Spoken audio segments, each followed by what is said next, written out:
about to take part in a time-traveling road trip through the highs and lows of pop culture. A road trip with a clear destination and many stops along the way. This is but one act of one chapter of the serialized journey. So if any of you feel that you do not care to subject your nerves to such a strain, now is your chance to, well, we've warned you.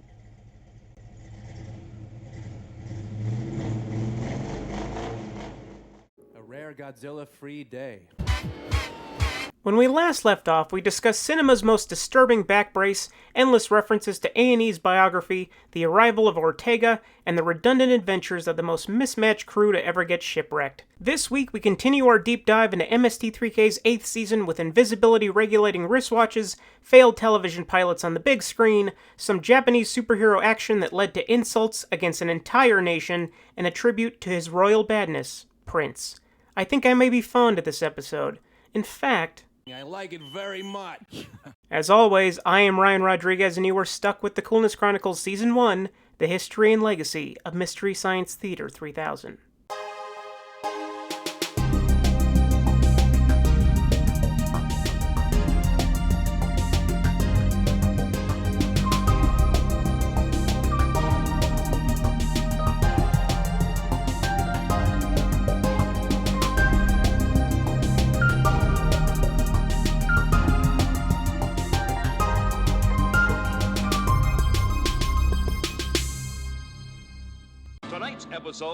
Chapter 11, Sci-Fi Odyssey, Act 6. Leave Robert Denby alone! Way back in Chapter 4, during our detour through McCloud, we touched upon Universal's penchant for re-editing their 1970s television series into TV movies for the purposes of syndication. They were far from the only studio guilty of such malfeasance, but they were certainly the best at it. And as always, by best, I mean worst. In 1975, Harve Bennett, a longtime producer in many studios' television departments and the man responsible for saving the Star Trek film franchise with Wrath of Khan, created a series for NBC loosely based on H.G. Wells' novel The Invisible Man. He was aided by producer Stephen Bochco, who would go on to helm his own empire on the small screen, best remembered for NYPD Blue. Oh, Stephen Bochco, does this mean we have to see Dennis Franz's hairy butt cheeks? Oh.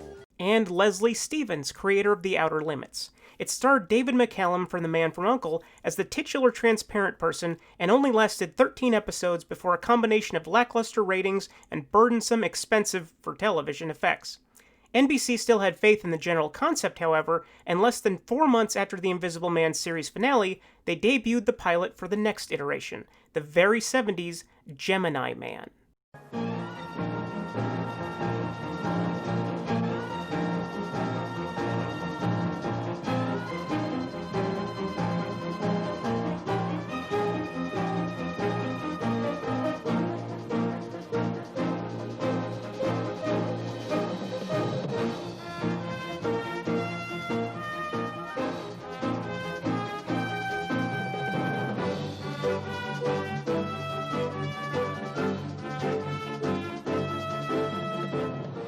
Ben Murphy, an actor whose constantly self-satisfied expression makes John Agar look downright broody, played Sam Casey, a secret agent introduced fishing for sharks with a helicopter. All right, I got you, man, I got you.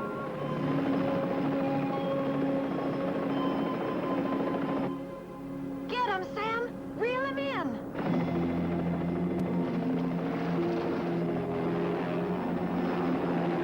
Lost him! It's all right, I'll get you next time, Big Mouth. That son of a gun bit through an 8-inch steel cable. Your colleague is gonna put that chopper right in the water. During a standard mission, things go horribly wrong and take a turn for the ludicrous. Hi, Ben Murphy again. Special Federal Agent Sam Casey was assigned to Operation Royce Explorer to retrieve an unidentified satellite from the ocean floor. Backstory database. During the course of the salvage operation, the submerged satellite exploded. The radiation from the blast left Casey alive but invisible. Do you buy that? The Intersect Radiation Lab fitted him with a DNA stabilizer. From Daymark. This enables Casey to both become invisible and to materialize. Still with me? The complete details are top secret. File number 487384. Send a self-addressed stamped envelope to Ben Murphy Information, Pueblo, Colorado. To combat his invisibility, the agency that Casey reports to, Intersect, not to be confused with Intertech from Mannix, designs a wristwatch called a DNA stabilizer, a device of arbitrary mythological import. You can stay invisible for 5 seconds, a minute, 10 minutes, whatever you want, as long as it adds up to no more than 15 minutes per day. What happens at 16? You pass out, you fade away, and you never come back. That's great. How do you feel? I feel good now, Leonard. I can feel it giving me strength. Sam Casey uses his newfound ability, or is it a burden, to fight evildoers and go on missions that don't typically necessitate invisibility, utilizing bargain basement effects not much better than the Amazing Transparent Man, and uttering era-appropriate dialogue that has not aged well. And Mike and the Bots don't let it slip. You got any idea who those turkeys were? Were they butterballs? Well, let's just say that Mr. Driscoll will get into that after the briefing. We'll have a turkey update. Turkey soup. Congratulations, Dr. Hill. This certainly will reduce our dependence on foreign oil. Yeah, but then one man's meat's another man's poison. Turkey meat, that is. You'd have a little trouble with your ethics there, wouldn't you, Leonard? None, Turkey. Well, sit on it, you nerd. You keep your nicknames for your punks and your muggers, Driscoll. That's Driscoll now, huh? What, are you losing your cool, Denby? I'm a flightless bird, and I know it. Get out of here, Sherlock. Casey reported to Intersect head Leonard Driscoll, a man who habitually cleans his glasses, played by Richard Dysart in the pilot, and 2001 Space Odyssey star William Sylvester, whom we'll see again shortly in Devil Doll, in the series. And he was usually flanked by his platonic love interest scientist Abby Lawrence, played by Catherine Crawford, who departed the cast early on in the run. Like most 70s TV, the talent behind the camera was wide-ranging and difficult to classify. In addition to the aforementioned Stephen Bochco and Leslie Stevens, Mark Snow, best known for composing the score for The X-Files, contributed to the music.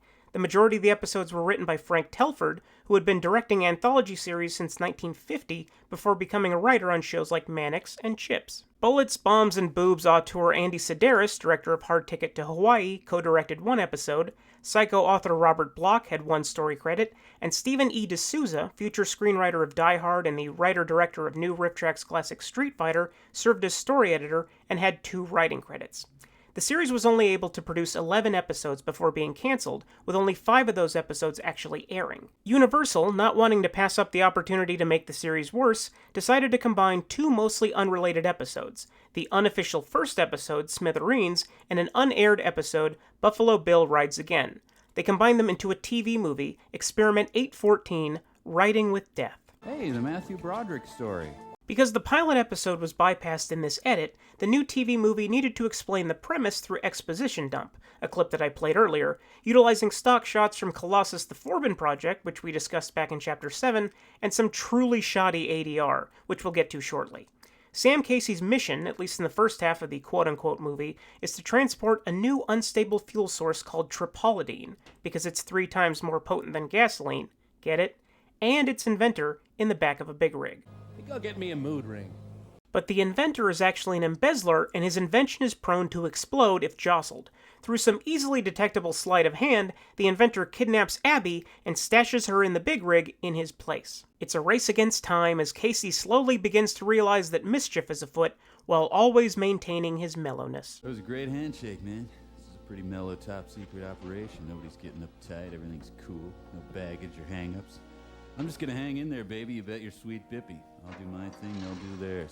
Just gotta keep mellow. That's what being Ben Murphy's all about. And I'm Ben Murphy. But unfortunately, Casey can't hear the commotion in the back of the truck and doesn't notice that the evil inventor is now following him in a helicopter. The jive really hits the fan when one of the evil inventor's goons cuts Casey's brakes and the truck approaches a narrow curve in the hillside. Stuff that's not exciting at all, just trucking like it's been for the past hour.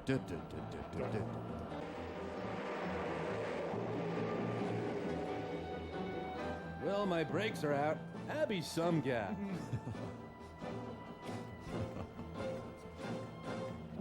Hey, groovy handcuff. You, Carl. Yeah.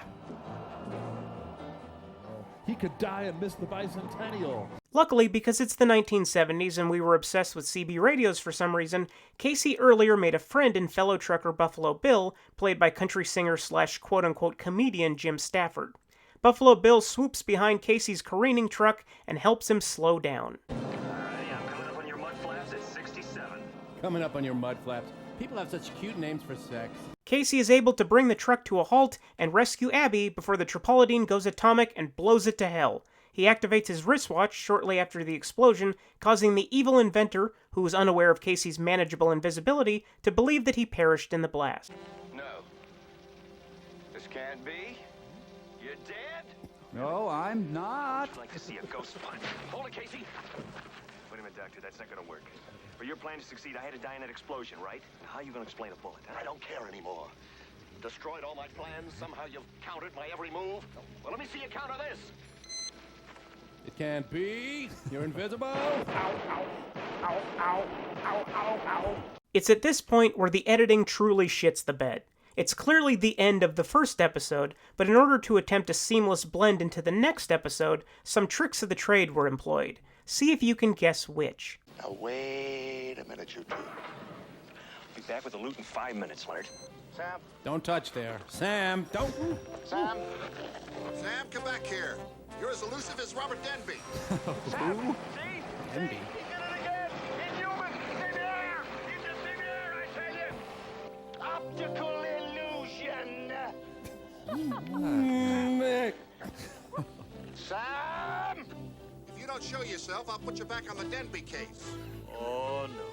I need a month's vacation. Nice ADR. You got it. Thanks.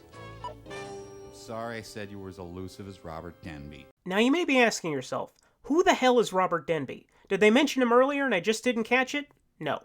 Robert Denby is the villain of the second episode, and because some significant time had passed between the production of Smithereens, the trucker episode, and Buffalo Bill Rides Again, the next episode, William Sylvester had grown a bigger mustache, and Catherine Crawford's Abby was no longer on the show. In order to sustain a credible bridge between these changes, the re-edit has Casey taking a vacation to explain Sylvester's cosmetic change, and Abby is inserted into the story through archive footage of Miss Crawford looking at a computer monitor, combined with the exposition machine from the beginning of the first episode, movie.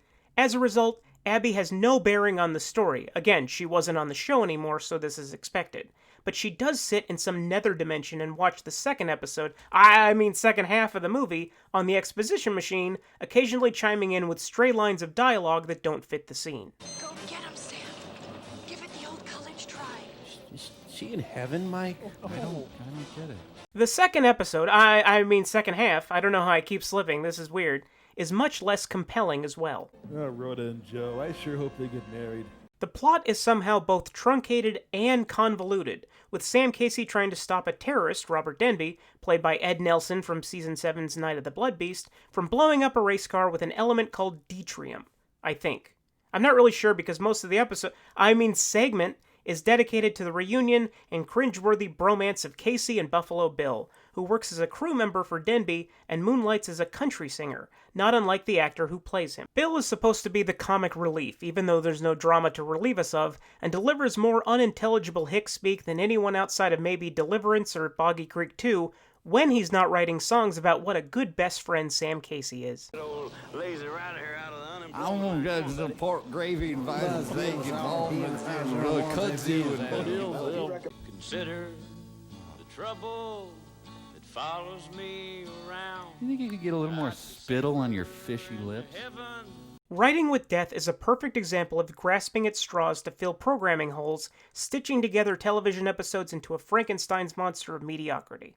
Because of this, it's a godsend for MST3K. There is so much to work with here, and the Best Brains crew make an absolute slam dunk out of it. From the lingo to the 70s jokes to the astute breakdown of every place where the editing seams are showing, like Giant Spider Invasion before it and Space Mutiny after it, this is what comes to mind most when I think of the best pace setters for the Sci-Fi Channel era. Coming up next, Banachek. Thank you for enjoying our theater release movie today. An executive story consultant? Yes, I advise you to hire the most annoying cracker you can find and slam together two incomprehensible stories. Steven D'Souza edited the story. Next up, Karen Valentine guest stars on H.A.R.M. I mean when you get home from the theater tonight after this fine movie. The Writing with Death episode builds on the utter 70s-ness of the experiment in the host segments. First, Servo writes a song to help educate the SOL about the eventfulness of the decade, but he just got the century wrong. Cool. Rocket, you turkey. All right. Yeah. Ow. Ow, ow, boogie. Ow. Back in the funky 70s, the party didn't ever stop.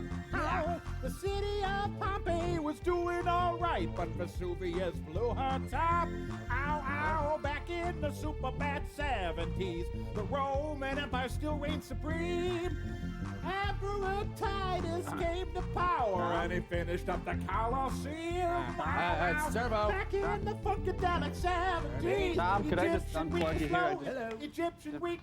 Who turned off my wall of sound? No, it was me, actually. I think we had a little miscommunication. Fun fact, Servo has a silver-locked perm as part of his ensemble, a wig that prop diva Bees McKeever based on Who lead singer Roger Daltrey's look during the Tommy years. Later, Servo takes a cue from the episode's celebration of trucker culture and fabricates himself a new body. You smell like coffee and cigarettes and diesel fuel? Well, thank you, Mike. I'm the lone eagle of the interstate system. As symbolized by your paunch. Yes, sir. I'm a cowboy of the highway, Mike. Well, I think you're hideous because, your legs are like pipe cleaners. Well, not everybody understands the lure of the road, the open arms of the trunk highway, the gentle embrace of County Road D, the sweet lowing of the turnpike, the urgent bidding of the freeway. You have no butt. The piece de resistance, however, belongs to Crow, who was inspired by Ben Casey's groovy speech patterns to become the ultimate superhero. Would you agree that for any given space, it would require a certain amount of turkeys to fill it up? In other words, that the volume of any space might be expressed in terms of turkeys. Yes. Well, behold, that is my power. I can guess the number of turkeys it would take to fill up any given space, for I am Turkey Volume Guessing Man. Now that we've seen Universal attempt to turn television into a film, let's look at the other side of the coin. TV deemed so cinematic that they deserved a theatrical run. It was not a tactic that was unheard of, as The Man from U.N.C.L.E. frequently released two-parter episodes as theatrical films, mostly overseas. MST3K had previously run into the practice before with the Rocky Jones Space Ranger series, which was edited into Season 4 experiments Manhunt in Space and Crash of Moons, and Universal released the pilot for Battlestar Galactica theatrically to recoup production costs. But Experiment 815, 1966's Agent for H.A.R.M, is a different story. Agent for H.A.R.M. It's danger. It's Mark Richmond as Adam Chance, a man of danger. Wendell Corey as Graf. H.A.R.M's got a job to do, Adam. Protect the security of this country. It's danger. A world of spies, of action, a world of harm. And Adam Chance. Adam Chance, agent for H.A.R.M. His deadly assignment, to save our country from its enemies, from men whose mission means death, destruction, danger. Magnificent Man, Adam Chance. He is with Stefanik now.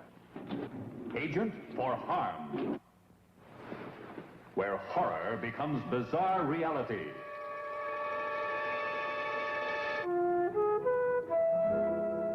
Where Barbara Boucher's kiss becomes a deadly weapon. You know, you're tempting me, Angel. But you're not fooling me. It was originally designed as the pilot episode of a spy series in the vein of the aforementioned Man from U.N.C.L.E., but severely scaled down and shot entirely on location in Marina del Rey, California. It's the Eastern Europe part of Southern California. But Universal executives were so sold on it that they decided not to order it to series, and instead placed it in theaters on the bottom half of a double bill with a beach party movie called Wild Wild Winter. In retrospect, this was a smart decision. Not because it made a good film, but because I cannot imagine it working as a series. Every single location is beachfront property, and it's hard to be engaged in super spy hijinks when every time somebody exits a building, there are people casually surfing in the background. It's hard to make Marina del Rey look anywhere but Marina del Rey, and spies are supposed to travel, in addition to other things that we'll address later. Peter Mark Richmond, best known for bit parts in series television, his longest tenures were 1 season on Dynasty and 3 episodes as Suzanne Summers' Reverend Father on Three's Company, leads the cast. He's aided by wannabe Bond girl Barbara Boucher, the first ever Moneypenny in the original Trainwreck Casino Royale. Character actor and Santa Monica City Council member Wendell Corey, from Season 1's Women of the Prehistoric Planet, gave one of his final performances in a small role, and the main villain was played by Martin Kozlak, who fled Germany during the rise of Hitler and retaliated by playing nefarious Nazis on screen, including Joseph Goebbels. The director, Gert Oswald, another native of Germany, started making films in his home country before coming to the States to direct series television like Bonanza, Star Trek, and The Fugitive, as well as 14 episodes, almost half of The Outer Limits. Screenwriter Blair Robinson also wrote The Slime People from Season 1, was the script supervisor on Season 2's Catalina Caper, and later had her career highlight as second assistant director on the 1976 classic Bad News Bears. The movie, is about spy/ladies' man Adam Chance, played by Richmond, who reports to a clandestine organization called Human Etological Relations Machine, or H.A.R.M for short. He's James Bond if James Bond didn't have any gadgets or charisma or skill, wore a yellow cardigan over a blue mock turtleneck, and took his orders from an extremely hungover M. Something else. Look at that. I drew this turtle freehand. Look at it. Marion, Yes, sir. route Grant from Rome to Naples. Tell him to find Tony and ship him home. And send in another wet bar. Your poems are really nice, sir. Is this the same Dr. Stefanik, the biochemist who defected? That's our bird. The governor offered him a research grant when he came over. Turned it down, never said why. Chance's mission? Protect a scientist who defected from East Germany and is trying to conjure an antidote to a gun that fires flesh-eating spores in an unassuming beach house. Have you been doing research in bacterial sporulation? You've studied sporophylology, haven't you? I can't tell you. So little actually happens in the quote-unquote movie that Mike and the Bots are forced to work with what doesn't happen, namely anything that an exciting spy, even a bad one, would do.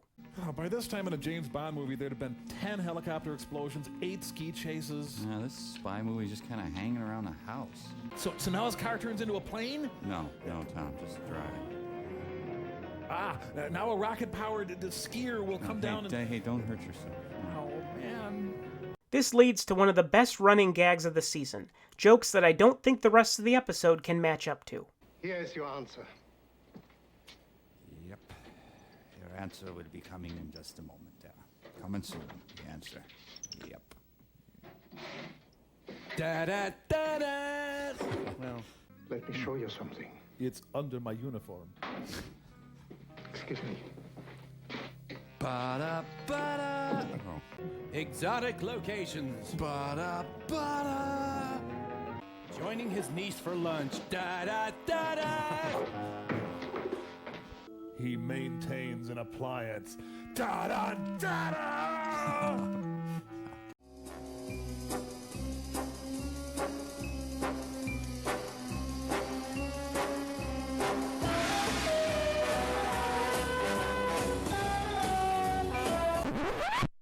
Other than that, I really hope that esoteric Prince references are your bag, because anytime the villain's slim, dainty sunglasses sporting henchman ends up somewhere in the frame, that's exactly what you get.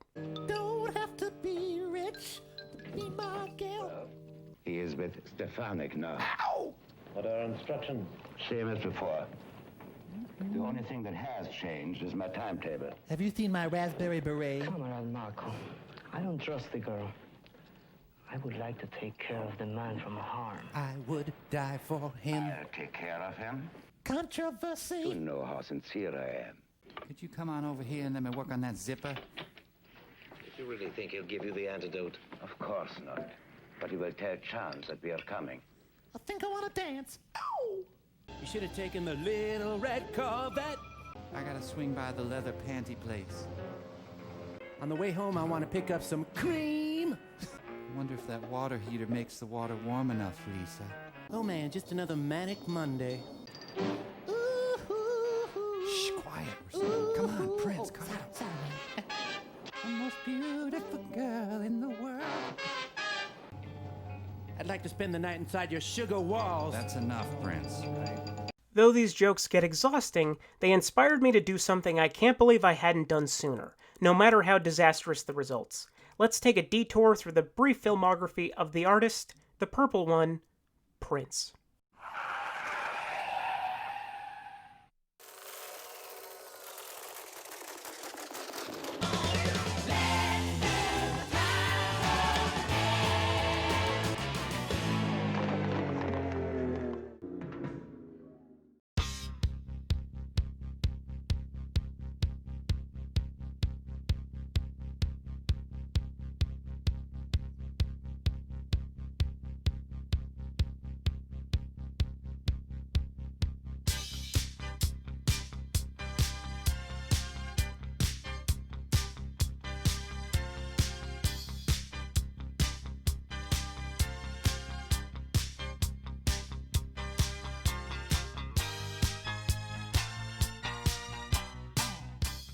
Prince Rogers Nelson was born in Minneapolis in 1958.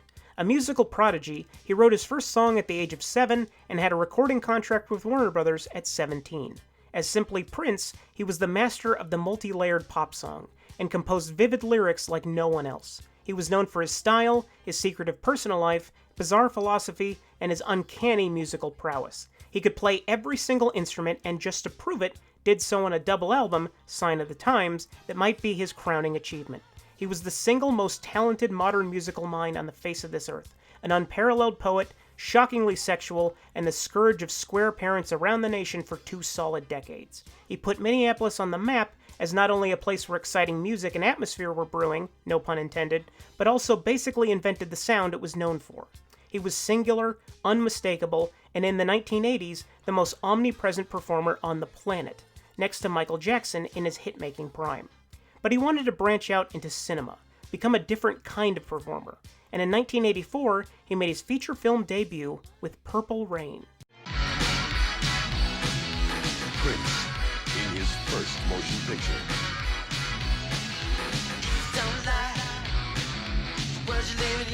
Before he created the music, he lived every bit of it.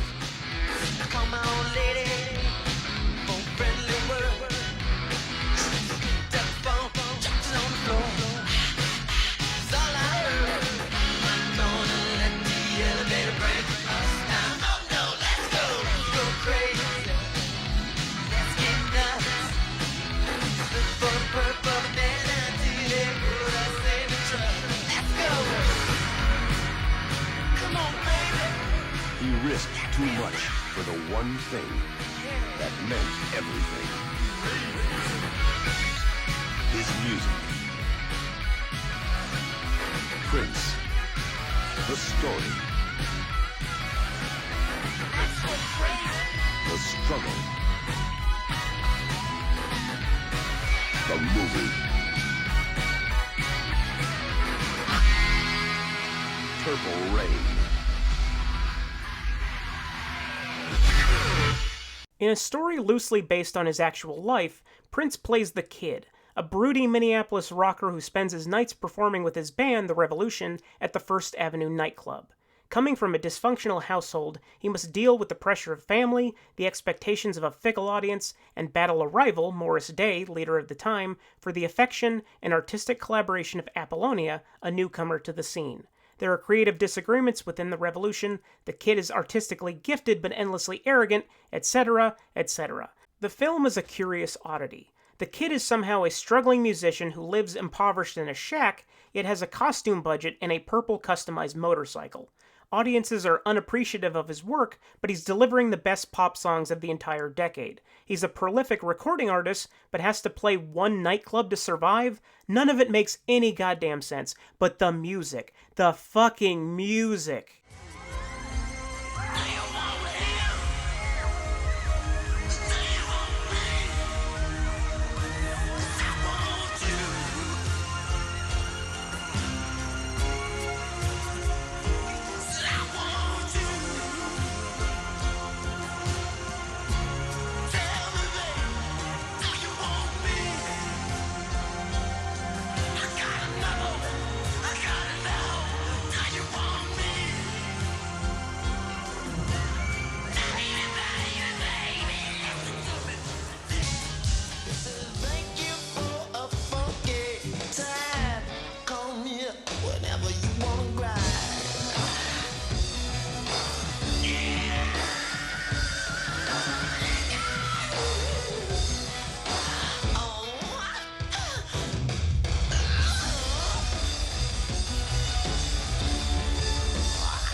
Though Prince is the definition of a dynamic performer, the one thing he seemed to be out of his depth in was acting.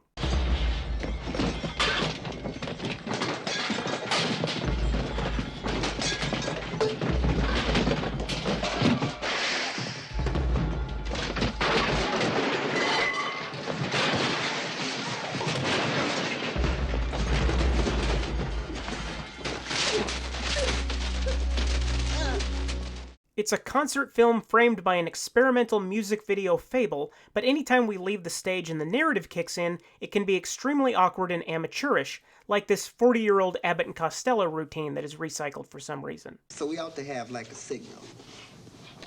A password. Okay, what's the password? You got it. Got what? The password. Password is what? Exactly. The password is exactly? No, it's... Hold it. Slow down. If you fast forward through any and all dialogue, you're in for a hell of a treat, especially for the songs that didn't end up on the soundtrack from Morris Day and the Time.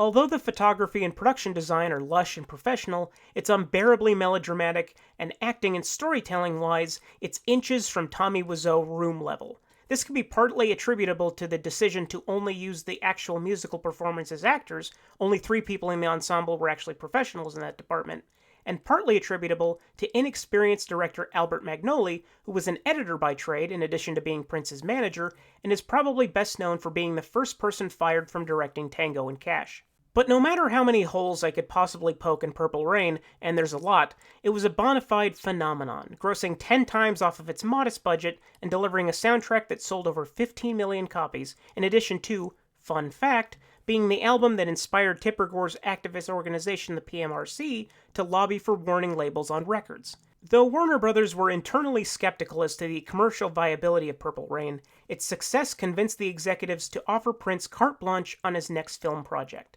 True to form, the last thing the Purple One wanted to do was do Purple Rain again, and in 1986, he delivered Under the Cherry Moon, which is certainly that.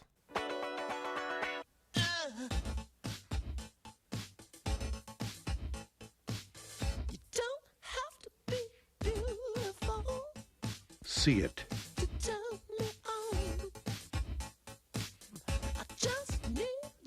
Hear it.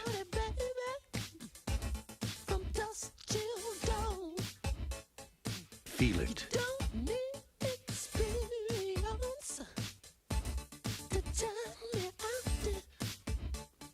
Live it.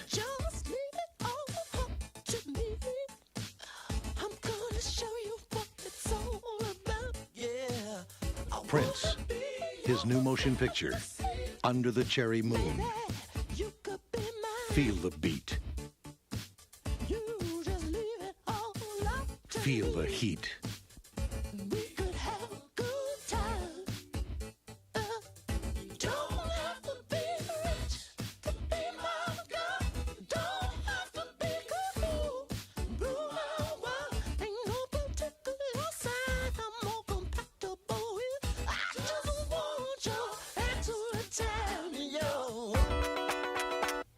Under the Cherry Moon.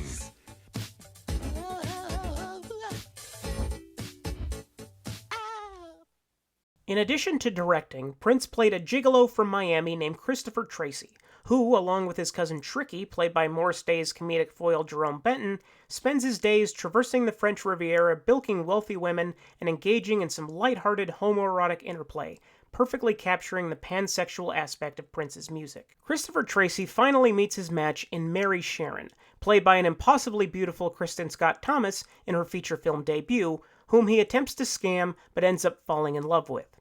Shot in startling black and white, Under the Cherry Moon is visually gorgeous. If Fellini made a music video, it might look something like this, but unfortunately, it is a punishing sit. The concept is shaky, the acting dodgy, and the script, well, the script is unfortunate. Well, it's no fun to depend on other people for rides. Especially not when you're used to taking them for rides the way you do. What do you want from me, Mary? To know what you want from me.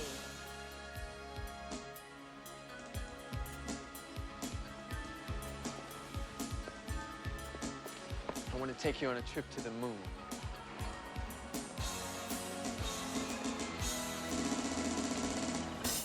Who's paying?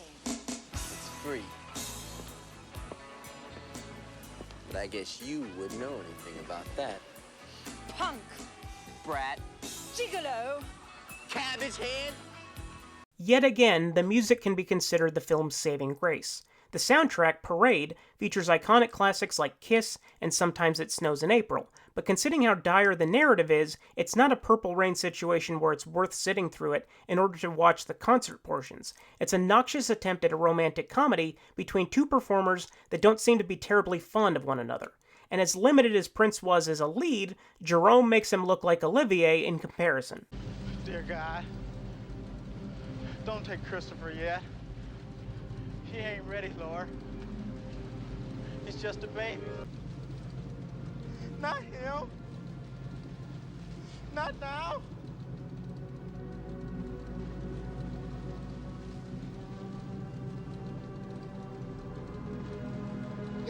Christopher, down. Under the Cherry Moon was a rather bombastic flop, grossing around an eighth of Purple Rain, and it was piled on by the critics. Prince followed it up the next year with a concert film based on his aforementioned magnum opus Sign of the Times, which as of this recording is available on Amazon Prime. 3 years after that, in 1990, he resurrected the kid character for an unofficial sequel to Purple Rain, Graffiti Bridge. The Kid. You and your crew can whoop ours.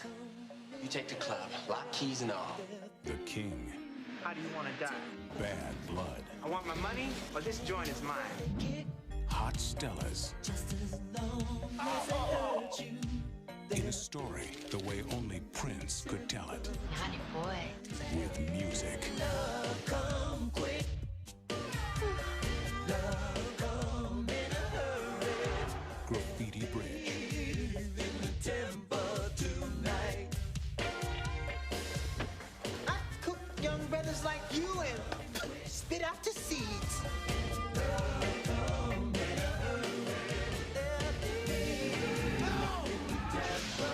Prince. Morris Day. Jerome Benton.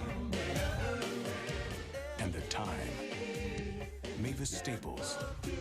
George Clinton. Ingrid Chavez. Tevin Campbell. And Prince. Graffiti Bridge. In the temple tonight. Now what time is it?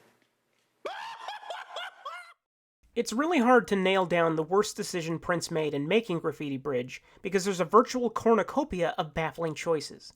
In that way, it's not dissimilar to Vanilla Ice's starring vehicle Cool as Ice, in terms of ludicrous vanity projects, no pun intended, but it also takes place in some weird parallel universe where Minneapolis has somehow become Joel Schumacher's take on Gotham City 5 years before Schumacher did so. And every key location, like the titular bridge, is clearly a set that is not much more convincing than your average alien planet on Star Trek. Add curious details like the divine intervention and a cringeworthy performance from Prince protege Ingrid Chavez as a literal angel of music named Aura, and you have something that both needs to be seen to be believed and should not be watched at all. All the flaws from Purple Rain are exacerbated and underlined in triplicate, but the soundtrack doesn't have the heft that Purple Rain has in spades, although it is a tremendous album on its own. Like Under the Cherry Moon, it was a critical and financial flop, but more so on both counts, and Prince would not appear on the silver screen ever again.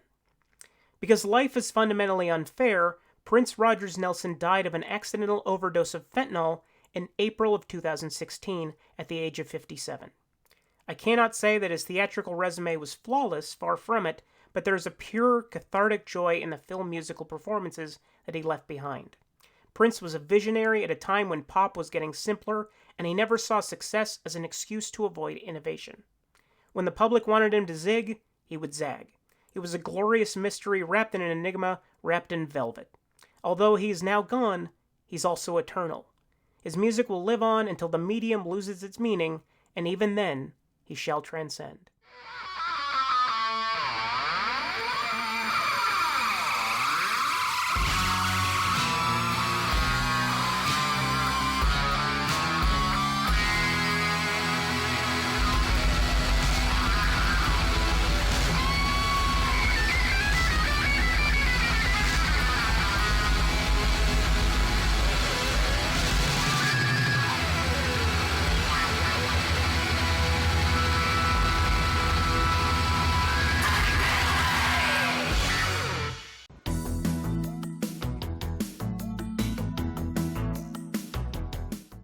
The entirety of the Agent from H.A.R.M episode, on which Michael J. Nelson made his brilliant directorial debut, was dedicated to Mike's trial for the alleged crimes of annihilating 3 planets. But it also features something we didn't discuss already, Patrick Brantzig's first appearance as the new Gypsy.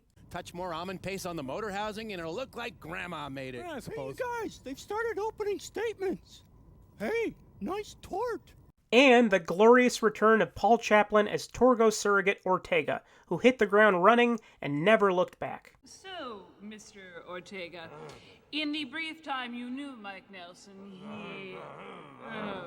and you would say he... and in spite of your overtures, he... Oh man, Ortega's killing me up there. We conclude this week's little adventure with a double shot of Japanese superheroes. Experiment 816, 1959's Prince of Space. Hey, I'm in space already, damn.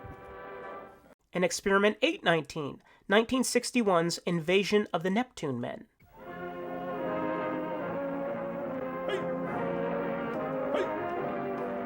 Hey!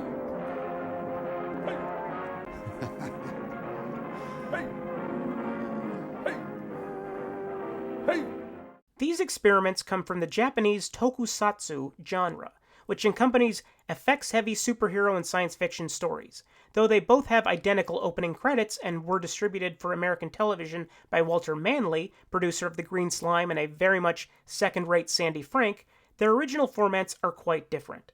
Both were produced by the Toei Company, also responsible for the 1978 live-action Spider-Man series and minor Riff Trax classic Message from Space. Prince of Space was known to Japanese audiences as Planet Prince, a television series that ran for 49 episodes between 1958 and 1959 and spawned 2 theatrical efforts, each around an hour apiece, which were edited together to create the experiment riffed on the show. The films followed the eponymous superhero, complete with light fabric costume and gray cowl, further proof, alongside any movie Batman in it, that cowls are hard to pull off in live action. Planet Prince, Prince of Space, is a hero with no discernible powers who manages to thwart the deadly arsenal of the dictator phantom of the planet Krankor, simplified to just Krankor. Leave the children alone. You hear that, Jerry Seinfeld? You cannot harm them anyway, as long as I am here. You need a ladder? I've got you now, you scum. Scum? Where'd that come from? This is the end for you. You jerk. You'll be a horrible example for anyone who opposes me. A really horrible example, because no one else will ever be scared of him.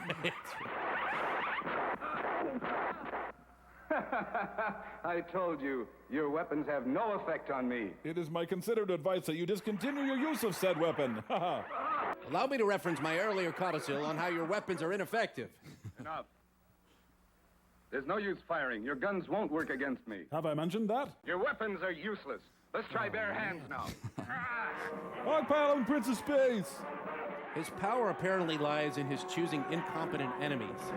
Krankor and Prince of Space sporadically battle for the fate of Japan and I guess the Earth, but mostly it's about little kids with the voices of 40-year-olds who observe the action and pad the runtime. I'm trying to do my best. I just wish I could teach them something besides boot blacking. What's the matter with boot blacking? We both like it very much, right, Kimmy? You want to bet it's a commercial? They're probably selling some new toy. We like it very much. That's a toy I wouldn't mind having. I like it very much. Krankor is an alien mass murderer who looks like a blend of the chicken lady from Kids in the Hall and Dennis Franz. Come now, my dear professor, what a silly question. Do you expect me to keep track of your worthless servants? We blasted him out of an airlock, so by now he may have fallen into a star. Krankor. Krankor is one of those pure delights of the experiment, the magical confluence of a voice actor who truly relishes the stupid shit he has to say and a very bizarre physical performance. The costume, it also doesn't do the actor any favors. Give everyone 4 hours off. Morning will return to Sir, did you forget something when you got dressed this morning? No. Like most films made for Japanese children altered for the American idiom, not much time was put into developing the adaptation beyond a straight literal translation.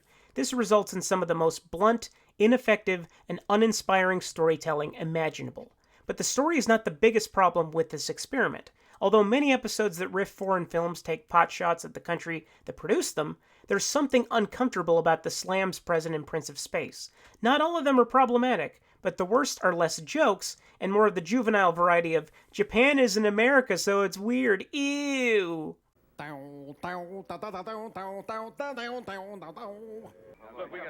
choy, wasabi, Hey, there's Blacken's car! Please, I start cram school at 3 a.m.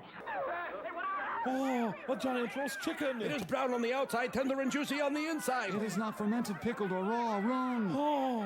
Yeah, I need those guys like I need another 1-inch wiener. This movie made me want to renounce my Toyota.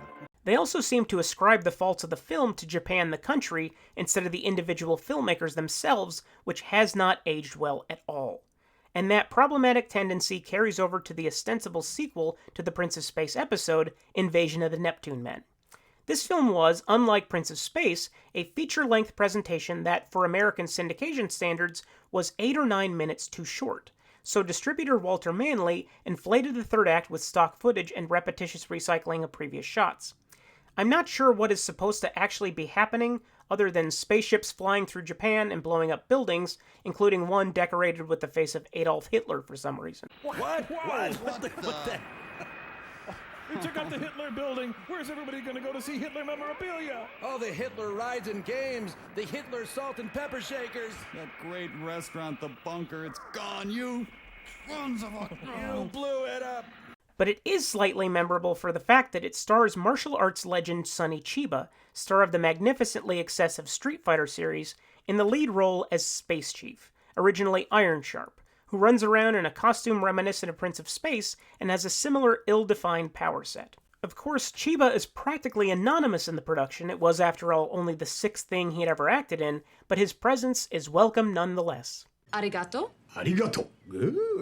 Other than having Sonny Chiba, there is very little else offered by the film, and it really begins to take its toll on the inhabitants of the Mystery Science Theater, especially in the interminable last 15 minutes. They'll attack us there. Get going. Yes, Field Marshal Child. And now a brief musical tribute to Alexander Nevsky. Hey! Hey! Hey! You know, I wish the running would never stop. Yeah. I mean it. I simply can't get enough shots of these kids running. Well, really.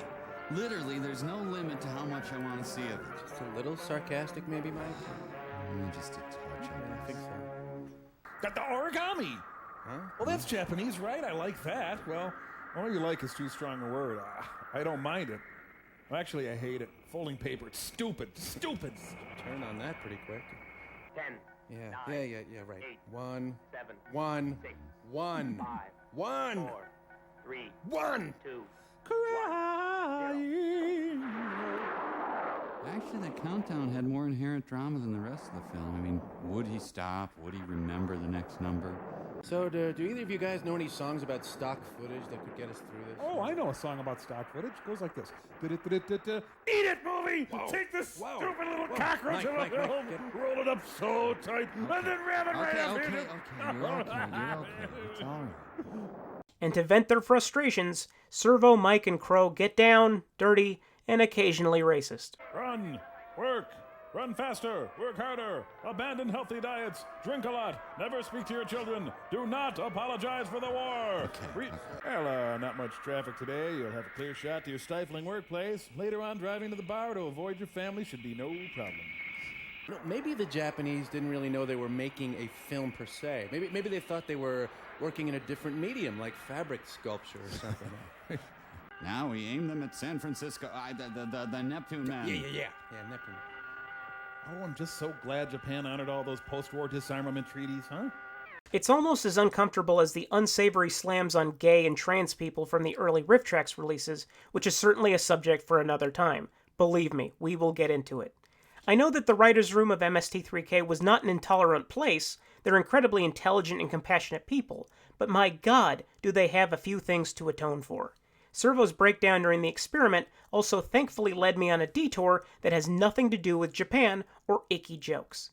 You know, I think this is going to become the Magnificent Ambersons. In fact, it is the Magnificent Ambersons right now. It is. You see it, guys? Huh? Don't. The family riding in a sleigh. Yeah, jing, jing, jing, jing. There it is.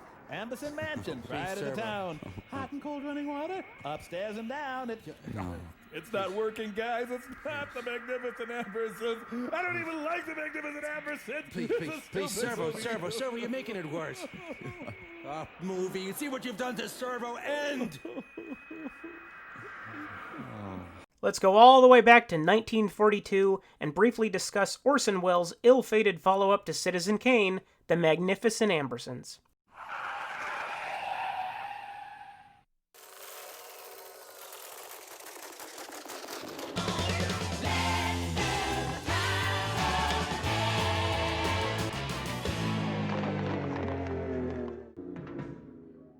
Orson Welles was one of the most gifted, difficult auteurs in film history, but his legacy has been somewhat tarnished by the sheer volume of unrealized potential he had within him. He was given every resource possible to make his landmark first film, Citizen Kane, and was on track to conquer the medium of cinema. Then, William Randolph Hearst got his poor little feelings hurt, and basically killed any momentum Kane had. Hearst used his publishing empire to shut out most of RKO's attempts at advertising, and during its initial run, it lost almost $200,000. Though it received 9 Oscar nominations, it won only for writing, and the damage was done. Future generations would eventually appreciate it properly as perhaps the most opulent and ingenious film ever made, but back in 1941, Welles' future was looking uncertain. By the time Kane hit theaters, Welles was shooting his follow-up, The Magnificent Ambersons, an adaptation of the Booth Tarkington novel of the same name about a wealthy Indianapolis dynasty mostly made up of insufferable pricks and the financial downturn that came with the birth of the automobile industry. It's basically Succession, but really, really old.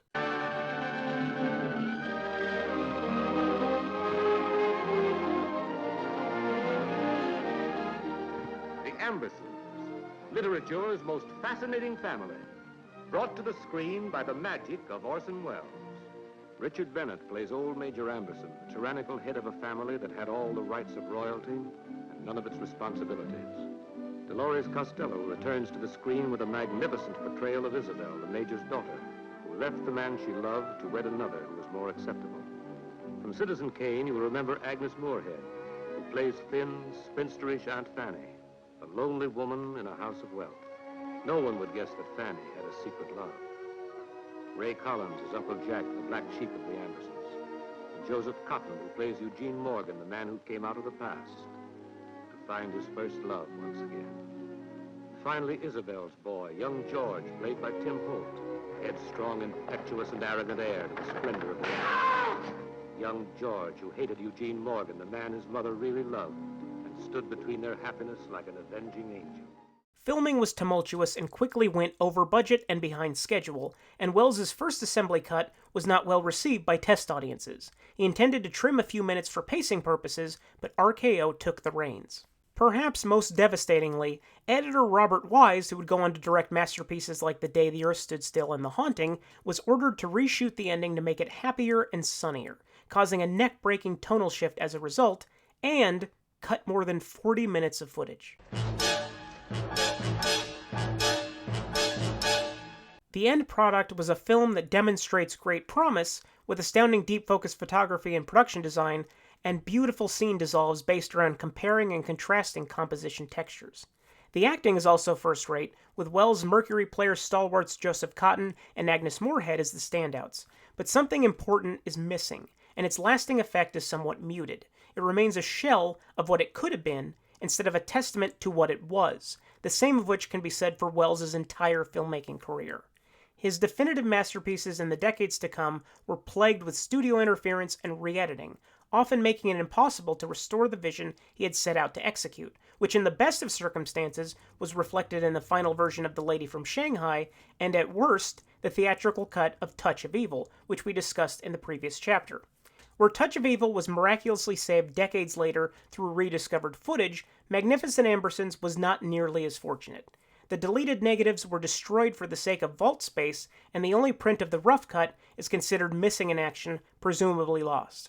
It has accumulated a very positive reaction in the years that followed, but even the most strident supporters have to admit that they would kill to get their hands on that rough cut. Criterion put the film out on Blu-ray a little over a year ago, having fans across the world think, just for a moment, that perhaps the venerable home video distributor might have eked out a miracle and restored it to its former glory, but sadly that wasn't the case. I don't know if we're ever going to see the rough cut in its intended form, but stranger things have certainly happened.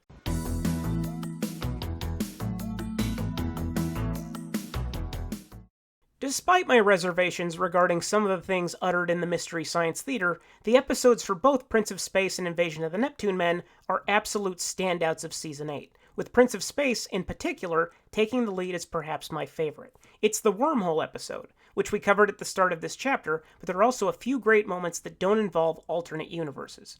In the prologue, Crow revisits his bear persona from Jack Frost with strange results. Mike! What is going on here? Hey, down. What's up? Mike, we were playing dog and bear, you know? And Servo was chasing me, and I ran panicked over logs and through streams, maddened with primal terror, you know? And I turned and raked my deadly claws against his howling snout, you know? And I rose to my hind feet, towering and still bellowing he came, and I muled and spewed gore from my wounds and snot from my flaring wild maw, and then we were locked like lovers, and then I was encircled by moiled spotted hound bodies, and my entrails were hanging out, and I tried a savage feral roar, but alas my force was spent and I died. It bears mentioning that Servo's dog costume looks like both the security guard's hound from Mannequin and the villain from the Wallace and Gromit masterpiece A Close Shave. At the end of the episode, Mike welcomes a newbie to the Satellite of Love. Oh, you guys know my wife, Krankor, right? Whoa, get me out of here. That was good. We got him, Krankor. Thanks We certainly a lot, got them that time. Yeah. Yeah, well, there's no reason for you to hang around. You could take They off. ran like fools. Yeah. Yeah, I guess they did, Krankor. Bill Corbett was the perfect choice to recreate the Chicken Man of Krankor in the flesh, and this was not his only appearance on the show. When Invasion of the Neptune Men proved to be more daunting than Mike and the Bots were used to, they brought him back for some much-needed relief. It's the Phantom Dictator of Krankor from Prince of Space, Krankor! All right. Yes, it is I. And as you can see, I have come back to conquer your puny satellite once and for all. Oh, God, it is good to see you. Krankor, what a breath of fresh air you are. You guys, it's really him. It's really Krankor. Hooray! I do not understand. Last time you did not seem to like me very much at all. No, Krankor, don't say that. No, that was before this horrible movie we have today. I think we've learned to appreciate what we had with you guys. Well, that's very nice, I suppose. The rest of the Neptune Men host segments are solid. There's a bit involving Japanese theater that is somehow the second Abbott and Costello routine featured this week. Hello and konnichiwa. Tonight we present a traditional Japanese kabuki play. Translated to English, this ancient work is entitled Neil Simon's The Sunshine Boys. Now, how many of you are familiar with Japanese theater? Anyone want to Anybody at all? feel this one? Or, yes, sir. And do you enjoy kabuki theater? Actually, I prefer no theater. Well, then why did you raise your hand? Because I like no theater. No plays are my favorite. So you don't like any theater at all? No, let me explain. No theater is classic Japanese drama. No plays have been produced since the 13th century, and no actors are revered even today. Why are you dissing Japanese theater? What's your deal, man? No, wait a minute. No theater started in Japan. Oh, so now you tell us Japan doesn't have any theater whatsoever. They have lots of theater, including no theater. So they have lots of theater, and they have no theater. Exactly. What? No theater? Yes. What? No theater. N-O-H. And there's a somewhat disturbing sequence that builds on a misheard line of dialogue in the theater involving an ailing servo being comforted with packages of jockey for her. The Roji Panty Complex. The Roji Panty Complex? Like, I don't... I'm sure right? that they I will don't think shoot I can very carry me out. soon, and within a very Let me few take a look hours, at I don't know you'll what's find going out on. that the war. I'm afraid Servo has contracted Roji Panty Complex, so I'm administering panties to him. I think he's gonna make it, but... More panties, Mike. I need another 4-pack. Servo, your body can only absorb so many panties per hour. Please. And, of course, the dumping on Japan as a nation continues into the final segment, which is both hilariously brutal and far too rough. Anyway, Mike, I've been looking at all the suggestions that I filled the suggestion box with, and I couldn't help but notice that a lot of these suggestions are for Japan. Huh, is that right? Yeah. Well, here's one now. Look.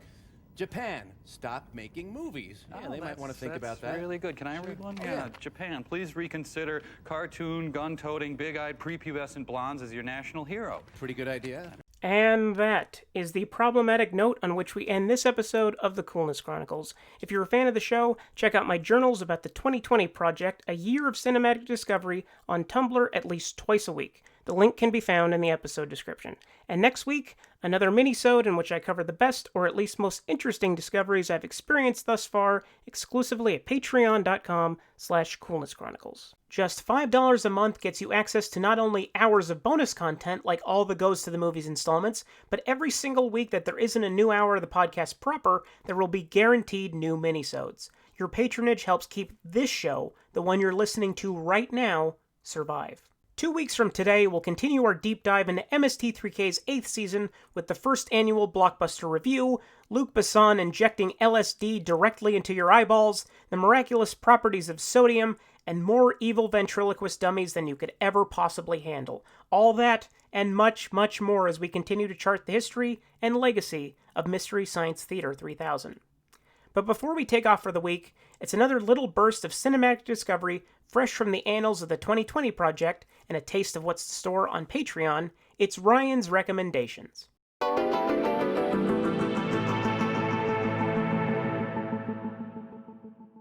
I believe Quentin Tarantino to be this country's most interesting living director, but I get nauseous thinking about his boastful and self-aggrandizing personality. That said, I always pay rapt attention when he recommends a film that doesn't have his name on it in some capacity.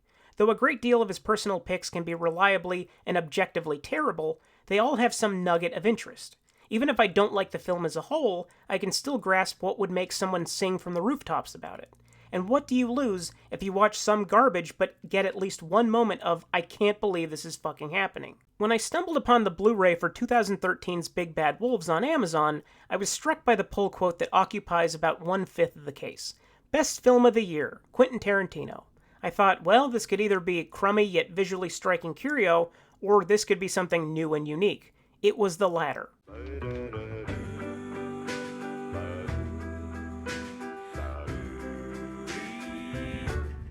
I found love tonight when I looked into your eyes.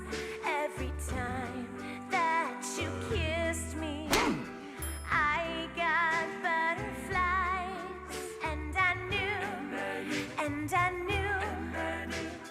there would be no one.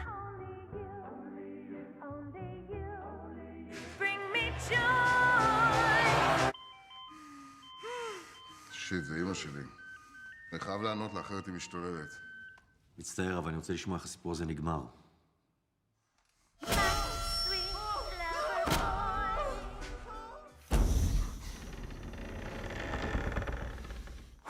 Big Bad Wolves is the wicked tale of a truly reckless Israeli cop trying to solve a series of gruesome child murders. He has narrowed his suspicion down to one man, a meek schoolteacher who professes his innocence of the murders, but seems to be clearly guilty of something sordid. When that schoolteacher is abducted by the sadistic father of one of his perceived victims and strapped to a chair in a soundproof basement, the cop agrees to help the father torture his captive, but begins to have second thoughts about his complicity. If this sounds like a more grisly Israeli version of Denis Villeneuve's Prisoners, you're on the right track. What Prisoners lacks, however, is a jet-black sense of humor that in less capable hands could be distasteful, gross, and hateful. You're already skating on thin ice when you expect me to laugh at a story that involves children in harm's way. But directors Aaron Cashalis and Navo Papasciotto stick that precarious landing, playing on the viewer's empathetic and humanist tendencies, asking a very intriguing question. In a situation where not a single person acquits themselves remotely honorably, is there such a thing as a protagonist? You'll be asking yourself this until the final moments, and perhaps long afterwards.